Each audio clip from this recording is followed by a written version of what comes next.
Hello again, my meddling Scooby Doo fans, and welcome to another review into the world of Scooby Doo. So yesterday, I continued my reviews of Scooby Doo and Scrappy Doo with a review Season 2, Episode 4B of Scooby Doo and Scrappy Doo. I hope you guys enjoyed that. We talked about how it was another terrible short due to the fact that the villain was bad, the motive was stupid and terrible, there was no atmosphere, and the setting was quite dull. But of course today, I'll be covering Season 2, Episode 4C of Scooby Doo and Scrappy Doo, titled Long John Scrappy, which was released on November 29th, 1980. The short synopsis of the third short is, while out collecting shells, the guys spot a real pirate who kidnaps Scrappy Doo. The pirate puts Scrappy in a sack and he heads to a ship, and the pirate plans to turn him into his new mate. Now it's up to Shaggy and Scooby to save the day. So normally I would tell you guys what DVD I'm watching this particular episode of Scooby Doo and Scrappy Doo on. Unfortunately, seasons 2 through 4 of Scooby Doo and Scrappy Doo have yet to be released on any sort of physical media or DVD.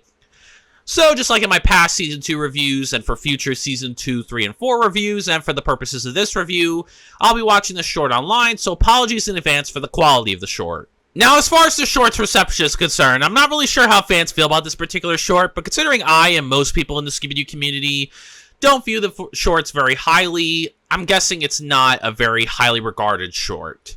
But with that being said, what's my personal opinion on this particular short of Season 2, Episode 4 of Scooby Doo and Scrappy Doo? Is it a good and underrated short? Is it another terrible short that continues the trend of the series and the trend of these shorts? Or is it an average, decent, middle-of-the-road short? Well, let's find out, shall we? So let's take a look at the short to see whether I think it is a good or bad short of Scooby Doo and Scrappy Doo. The short begins with Scrappy spotting a real pirate while the trio is out collecting shells. When Shaggy asks if they're supposed to be illegal, Scrappy is outraged and rushes the pirate and tries to overwhelm him with a lot of kicked up sand, but the pirate was not impressed. He captures Scrappy to be his new cabin boy to replace the one he made walk the plank. Shaggy and Scooby swim to the ship and try to get aboard through a porthole, but Scooby gets his head stuck in a cannon. Then they find a sack, which they thought contained Scrappy, but it turns out to be a pig. The pig runs and knocks over the pirate, and a chase ensues. And the short ends with Scrappy knocking the pirate overboard with a sail boom, and they and the pig take over the pirate's ship as the pirate trails behind on a dinghy, which Scrappy had knocked down after he went overboard, planning his revenge. For a life on the ocean waves. With Captain Scrappy. And Scooby-Dooby-Doo, too? I'm going to give Season 2, Episode 4C of Scooby Doo and Scrappy Doo 2 stars out of 5. So yeah, this is a pretty below average short, but compared to most shorts so far, with them being terrible and 1-star kind of shorts, this one's one of the rare few that are actually at least somewhat more tolerable than most shorts. So there's at least a little bit more going for it compared to most shorts so far. So before I get into the negatives of the short and what makes the short below average in my opinion, I'll first get into the positives of the short and explain what makes the short below average and not downright awful like the other shorts. So starting with the positives, my first one is that Shaggy and Scooby were pretty good in the short. I like how Shaggy and Scooby created a cool impromptu trap. It was nothing special, but considering they're not like Fred and, are kind of, into traps and we, expect something, we expect a certain trap from Fred. I don't mind Shaggy and Scooby making an impromptu trap because they're not Fred. They don't have that knowledge of traps and, we don't expect them to make a specific kind of trap. So I don't mind that it's impromptu. I also like that they helped save Scrappy as well when he got kidnapped and made sure, he was safe. And they were just overall also good role models and parental figures in the short. I felt like they were really good, in the short. They weren't their usual funny, cowardly selves. I wouldn't say they had a lot of humor in the short.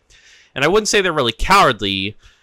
But what they did do well was they were a little bit brave by being good role models and good parental figures, by saving Scrappy, by helping Scrappy out, and also creating a nice, cool impromptu trap to get rid of the pirate. It may not have worked, but it was still good. And my final positive is I found Scrappy to be good as well.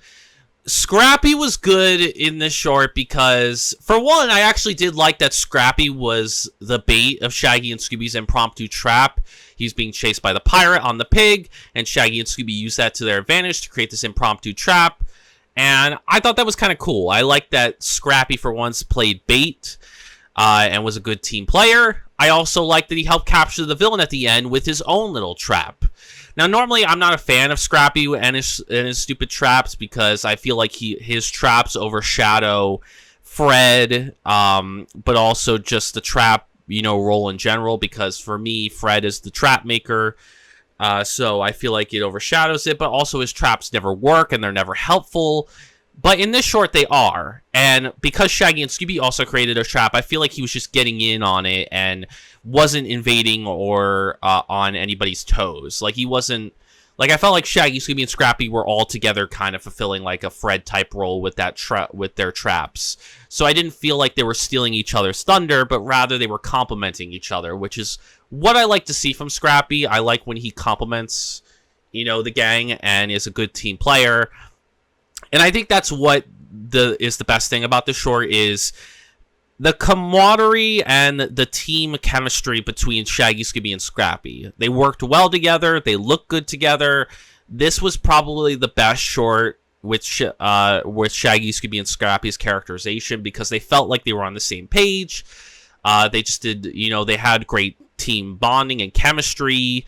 And, just did everything well and got to have their own little role in getting rid of the pirates. So I really did like Shaggy, Scooby, and Scrappy overall. They were definitely the best part of this short because of their camaraderie and their teamwork. But that's all I got for positives.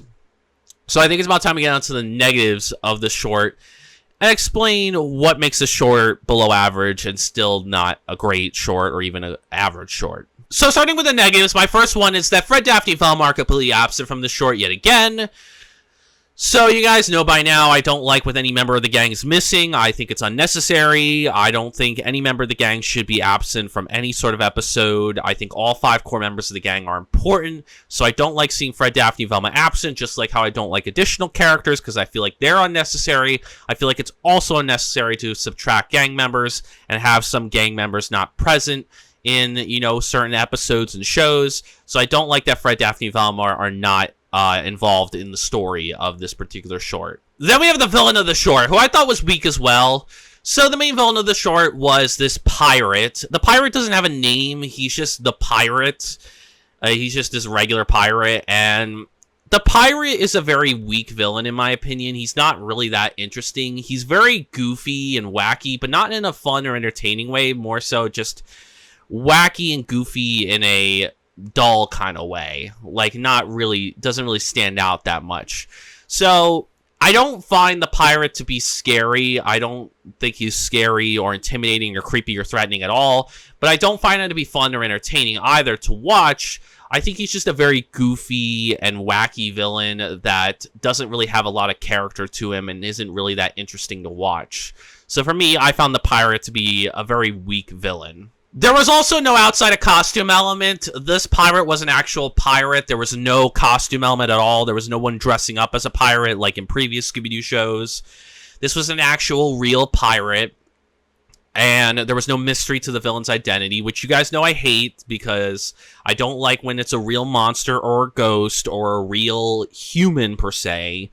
And it's not a person in a costume because I like when there's mystery behind the villain's identity. So I think it sucks that there's no costume element to the villain of the short. There's also no suspects in this short. There's no pool of suspects to gauge from because, like I said, there's no costume elements, so there's no mystery to the villain's identity. So naturally, there's not going to be a pool of suspects for Shaggy, Scooby, and Scrappy to gauge from to kind of determine what the villain's identity could be, because we know the villain is this actual pirate. It's not someone dressed up as a pirate. Next, we have the motive of the short, which I thought was kind of vague and non-existent. So the motive isn't really prevalent in this short, and it's not really a focus of the short. And to be quite honest, I was almost contemplating whether there was even a motive at all. But the closest thing I guess I could find motive-wise for this pirate is that essentially he wanted Scrappy to be a part of his crew as like the cabin boy and possibly the others as well, like Shaggy and Scooby. I don't know, because the short's not very clear on that, because Scrappy just kind of goes into action and goes after this pirate because Shaggy's questioning whether, pirates were really illegal. And the pirate didn't seem to be doing anything illegal. He just had a map and was probably looking for something, like for some buried treasure. It didn't seem like he was doing anything illegal, so I'm not really sure why Scrappy felt the need to go after him.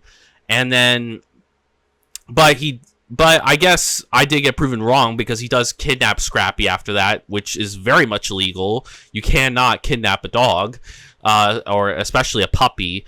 So, yeah, that was illegal. But before that, he wasn't really doing anything illegal, so it was kind of like a situation that could have been avoided if Scrappy had just not butted his nose into it and just assumed things. But, considering he's a puppy and he doesn't know any better, I guess it's not surprising. But still, I think Scrappy should know by now, like, not to jump to conclusions, because Shaggy was asking it more as a question, not necessarily stating it as a fact. But yeah, he just kind of, I guess, takes Scrappy because he's not happy with him putting sand over him while he was looking for, I guess, buried treasure, maybe, I don't know. And just decided, well, I need a new cabin boy, so I'll just kidnap you. Which was completely out of nowhere. And then Shaggy and Scooby try to rescue him, and I don't know why he's chasing Shaggy and Scooby. I don't know if he wants to throw them down in the brig or something. I don't know if he wants to throw them overboard or kill them or, make them also part of his crew. I don't know. The short's not very clear on what the pirate's motive is. So, yeah, that's the closest thing to a motive for the pirate I could find, is that I guess he wants Scrappy to be a part of his crew, maybe Shaggy and Scooby as well, but I'm not really sure because it's not really a focus. It's more so Scrappy gets kidnapped because he poked his nose into a situation that could have been entirely avoided, but the pirate isn't devoid of any flaws either, because he didn't need to kidnap Scrappy either. There was no reason to do that. I guess he was just mad that Scrappy got sand all over him and, figured it was a good opportunity to have a cabin boy and felt like he couldn't fight back. So, yeah, I don't know. It was just kind of a situation that could have been entirely avoided if Scrappy had just listened, but it is what it is. So, the motive wasn't really that spelled out. It wasn't really a focus. It was very vague and kind of almost non-existent. Like, I almost considered not saying that there wasn't even a motive at all for the pirate, but this is the closest thing I could come to. But even that is like kind of a poor motive, because it doesn't really have layers to it, and it's not clear enough what his motive is per se that I can say this motive is good in any way. So for me, I'm not really impressed with the motive because it's too vague and it's kind of non-existent. It's not really a focus of the short. There's also no mystery in the short. There's no lingering questions that I have prevalent throughout the short that I have. There's no sort of mystery to the villain or the setting or anything at all. Shaggy, Scooby, and Scrappy are not trying to solve any sort of mystery. It's more so Scrappy gets into a situation that he could have avoided, but gets kidnapped because the pirate just decides, fuck it, you're being an a-hole and I need a new cabin boy, so I'll take you. And then, Shaggy and Scooby have to save him because of that. So it's more so just an excuse to get some action going of a situation that could have been avoided. But yeah, there's not really a sense of mystery that's prevalent throughout this short. There's also no clues in this short. Because there's no mystery, there's no clues for Shaggy, Scooby, and Scrappy to find to help narrow down the list of suspects, mainly because there is no pool of suspects, because there's no mystery to the villain's identity, because he's not a costume villain but a real pirate, or to help point towards a motive, because a motive is not really the focus of this short. It's not very prevalent, and it's too vague, and it's too non-existent, and isn't really a huge focus, and it's more so just focused on getting some action in the short to distract kids for 7 minutes, an excuse for the story to kick off, rather than something, layered and integral to the story. So yeah, there's no clues whatsoever that Shaggy and Scooby and Scrappy find throughout the short. There's also no atmosphere in the short. I felt no tension or suspense or creepiness or eeriness from either the main villain of the short or the setting. Wasn't fearing for the gang's safety, wasn't on the edge of my seat wondering what was going to happen next, didn't find anything creepy or eerie about the villain or setting. It was very devoid of any sort of atmosphere. It's the same old, same old. These shorts really don't put a lot of focus on atmosphere. It's just not a prevalent aspect that's integral to Scooby-Doo that's present in these shorts.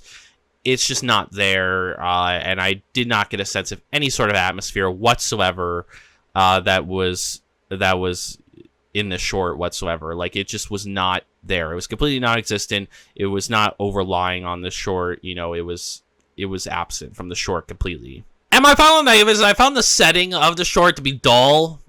So the main setting of the short is the Jolly Roger ship.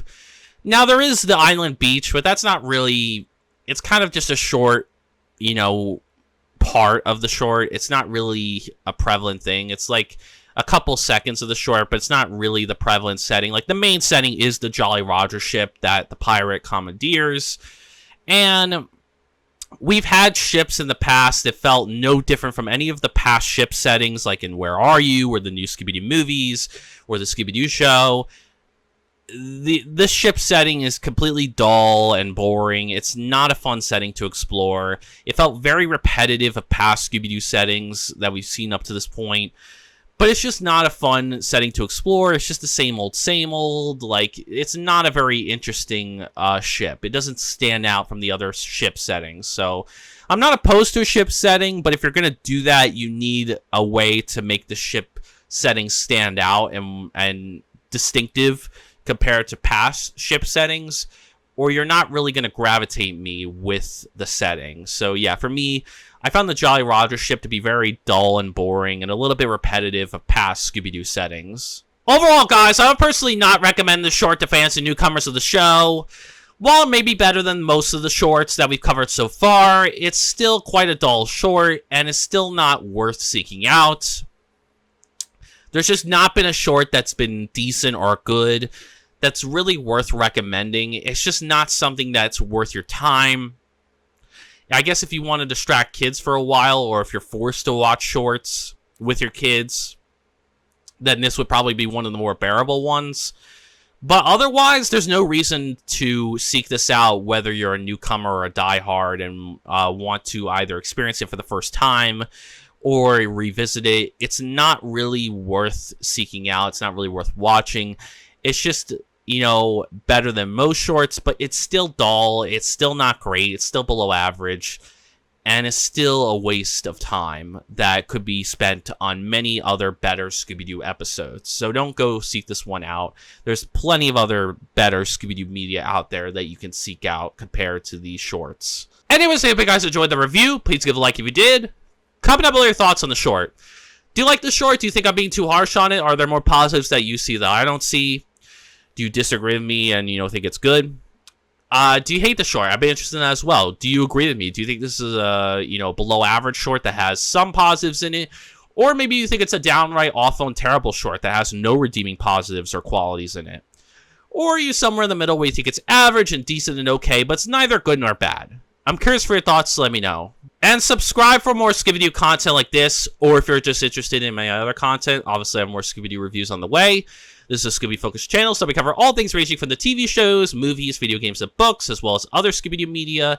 So if you're a diehard Scooby-Doo fan, a casual, or a newcomer to Scooby-Doo, and you love talking all things Scooby-Doo, and basically want to join in on each individual discussion for each individual, you know, TV show episode review, movie review, video game review, or let's play, or book review of Scooby-Doo, then come join the channel and experience some amazing Scooby-Doo content. And lastly, before I let you guys go, I recently created a YouTube membership. It's nothing major or special. It's just something to give back to the channel if you want to go one extra step to supporting me and the channel and help grow the channel for the future and, you know, basically show your support for the channel.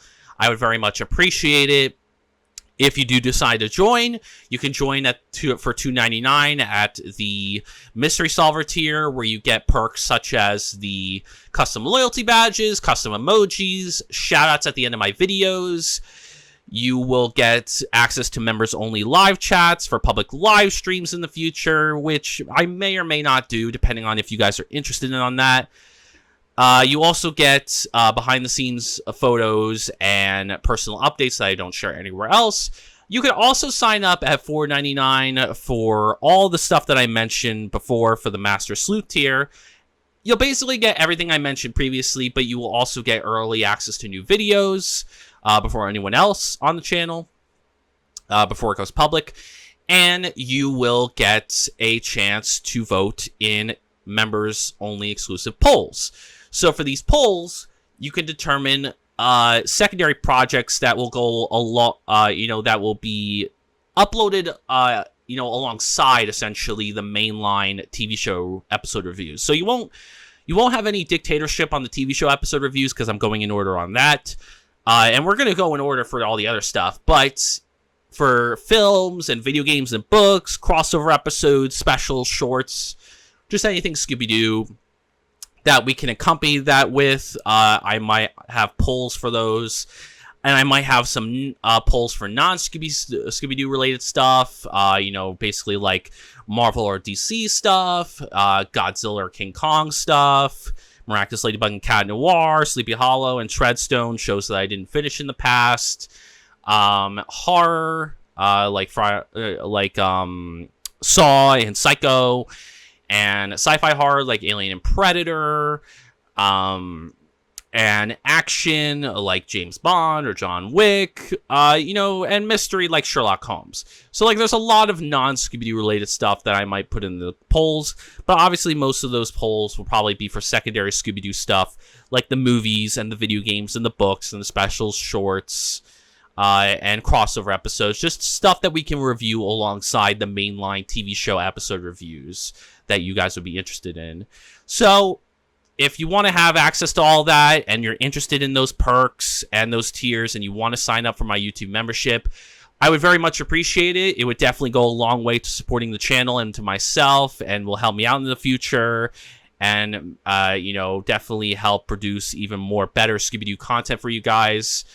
I'm not sure if I'll do members-only videos, though. Maybe I might add that as well. It depends on if there's ideas that you guys would be interested in for members-only videos, because Scooby-Doo is it's very hard to come up exactly with what members-only Scooby-Doo content I could put on my memberships.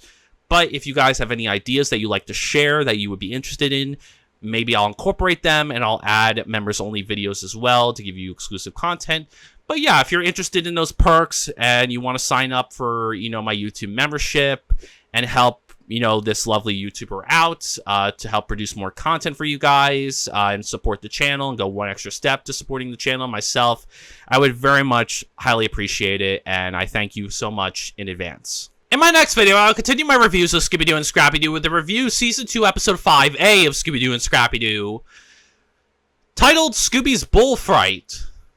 I'm not really sure what to expect with this short, but considering most of the shorts have been awful and terrible up to this point, I don't have high expectations for this short. But we'll see. Like I said, you never know. Maybe these shorts might surprise me. They really haven't, though, so far. They've been awful to go through. But, if I have to suffer, you guys are going to suffer along with me. So hang in there. We got a lot to go. Trust me, a lot to go.